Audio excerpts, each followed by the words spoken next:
We take scissors for granted, but they've been slicing through human history for over 3,000 years. Long before machines printed books, carved stone, or tailored clothes, there were hands and blades. Scissors are one of humanity's simplest tools.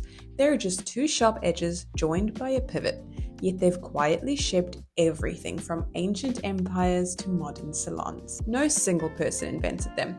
They've simply evolved from our timeless drive to refine what works. The earliest known scissors appeared in Mesopotamia around 1500 BCE. They were bronze spring shears made of one continuous piece, with a flexible strip connecting the blades. When they were squeezed, they cut cleanly, and when they were released, they sprang back open. They were used for trimming wool, hides, and hair.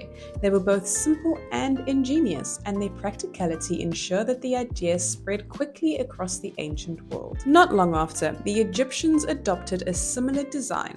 Bronze spring scissors used for grooming, tailoring, and even sacred temple rituals. As trade routes connected Mesopotamia, Egypt, Greece, and Rome, the design traveled with them. The Phoenicians, who were skilled seafarers, and later the Greeks and Romans, spread metalworking techniques across the Mediterranean. Each culture refined the scissors for its own needs, for priests in temples, weavers in workshops, and barbers in bustling city forums. By the time of the Roman Empire, the tool was everywhere. In Roman Britain, archaeologists have even found spring shears buried in tombs, not as weapons or ornaments, but as markers of trade and identity. For tailors, barbers, or weavers, scissors were more than tools.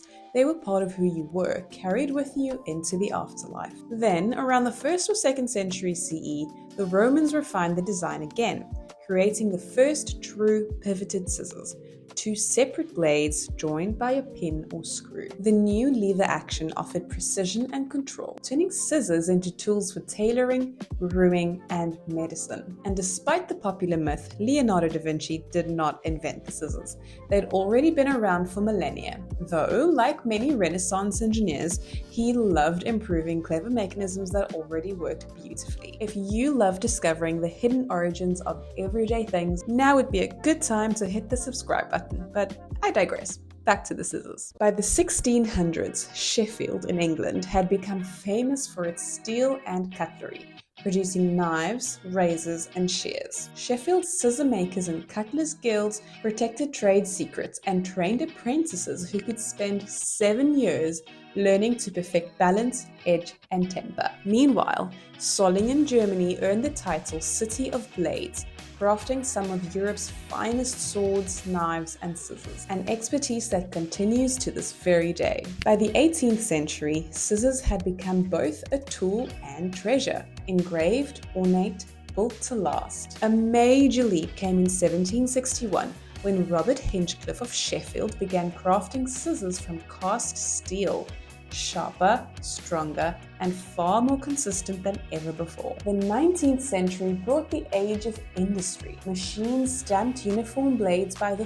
thousands, turning scissors from handmade luxury into a household essential for tailors, barbers, students, and surgeons alike. Meanwhile in Japan, artisans perfected a distinct design, the nigiri basami, meaning pinch scissors. Dating back to the Edo period in the 17th to 19th century, these hand-forged spring shears used no pivots or screw. Simple, elegant, and razor precise. In fact, they are still used today by kimono makers, bonsai artists, and textile craftsmen. The Finnish company Fiskars, founded in 1649, revolutionized scissor design in 1967 with the very first plastic-handled model. The bright orange handle that is so popular actually came by accident. It was simply the leftover plastic color in the factory that day, but it became iconic. Lightweight, ergonomic, and durable, it was so beautifully functional that it earned a place in the Museum of Modern Art's permanent collection in New York. Since then, we have seen left-handed models, safety scissors, kitchen shears, and even microsurgical instruments, all born from the same timeless principle: 2 blades and 1 pivot. So, the next time you trim a thread or cut wrapping paper, remember, you're holding one of humanity's oldest and most enduring designs. For 3,500 years, scissors haven't needed any reinvention. only refinement.